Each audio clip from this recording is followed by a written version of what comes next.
உனக்கு மேட்டிமை ஆயிட்டு தந்தவன் துணிஞ்சு செய்யற, அப்படி வந்து துணிஞ்சு செஞ்சான். அது உனக்கு நமக்கு தேவையில்லை. துணிஞ்சு செஞ்ச என்னையா ஆகும் நினைக்கிறியா? ஒரு பெரிய ராஜா இருந்தான், 52 வருஷம் அரசாங்கம் எருசலேம்ல. அப்படிப்பட்ட ஒரு மனுஷன் உசியா ராஜா. அவங்க அதிகாரத்தினால அதிகாரத்தை விட்டுட்டு ஏழை போல, உன்னை போல என்ன போல அன்னாடம் சாப்பிட்டு கொஞ்சம் மிச்சம் பண்ணி வச்சுக்கிட்டு இருந்தாரு.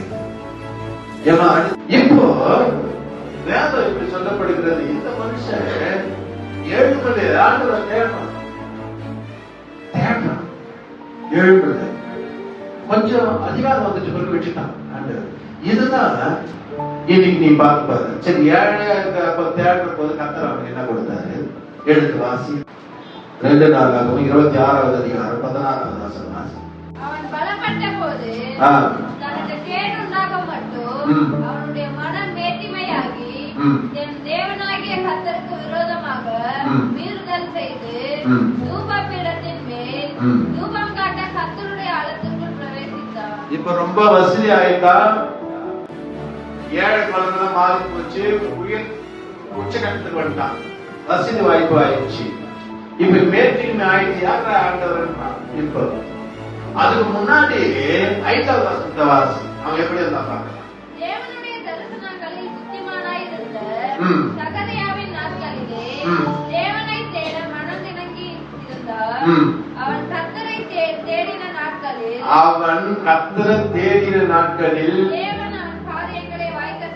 தேவன் அவன் காரியங்களை வாய்க்க செய்தார். இதுதான் ஏழை கோலம். ஏழை கோலத்துல வந்து என்ன பண்றோம்? கர்த்தரை தேடுறோம். இந்த பிள்ளை தேடுத, யார் தேடினாலும் அவர் கொடுத்துட்டார். இந்த மனுஷனுக்கு அப்படிதான் கொடுத்தார். இப்ப எப்படி கொடுக்கிறாருன்னா 10வது வசனம் வாசி. பள்ளத்தாக்கிலும் சமபூமியிலும் ஐயோ, ஒரு ஏழை கொடுக்கிறார். அநேக ஆடுகளும் மலைகளையும் வயல்வெளிகளையும்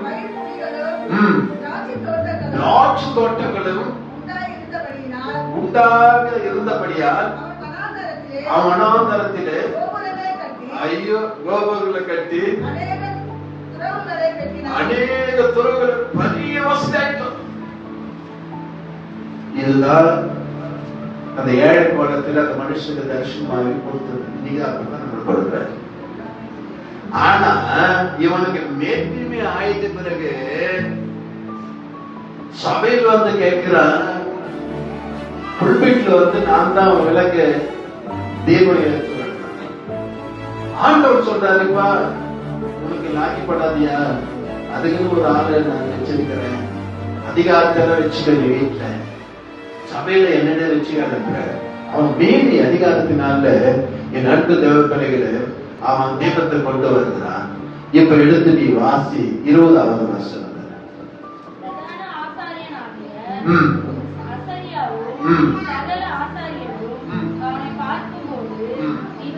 இதோ அவன் தன் நெற்றியிலே குஷ்டரோகம் பிடித்தவன் என்று கண்டு அவனை தீவிரமாய் அங்கே இருந்து வெளிப்பட பண்ணினார்கள்.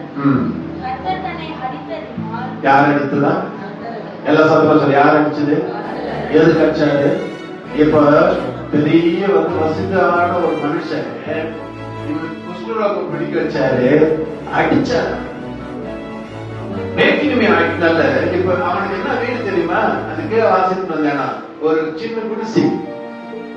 குஷ்டரோகி பிடிச்சவன பங்களால எடுத்து வச்சுப்பாங்க. அவன் ராஜா, 52 வருஷம் ராஜா. ராஜாவன கூட ஆதி காலத்துல ஒரு குஷ்டம் பிடிச்சவன ஊருக்கு வெளியே தான் தள்ளி வைப்பாங்க. இவன் மேட்டிமை என்ன ஆச்சு? என் அன்பு தேவ பிள்ளைகளை கர்த்தர் அடித்தார்.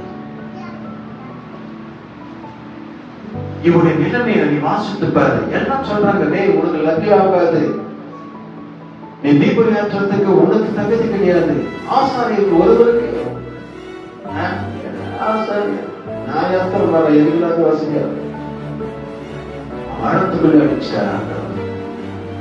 என் அன்பு தேவத்திலேயே மேட்டிமையாய்